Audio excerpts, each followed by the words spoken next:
Gets nyo? Ah. It is a period that starts from a call to order until the session is adjourned, regardless of the passage of time. Regardless of the passage of time. Gets na natin.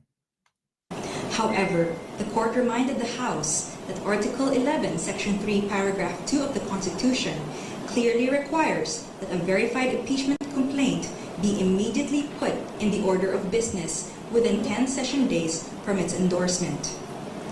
The Constitution does not grant either the Secretary General or the Speaker of the House any discretion to determine when this period commences. Tapos, anong sabi? We called it.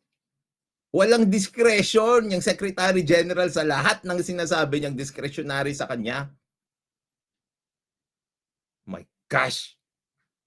I called it again. Kayo naman kasi, gagaling nyo eh. Nakakainis kayo.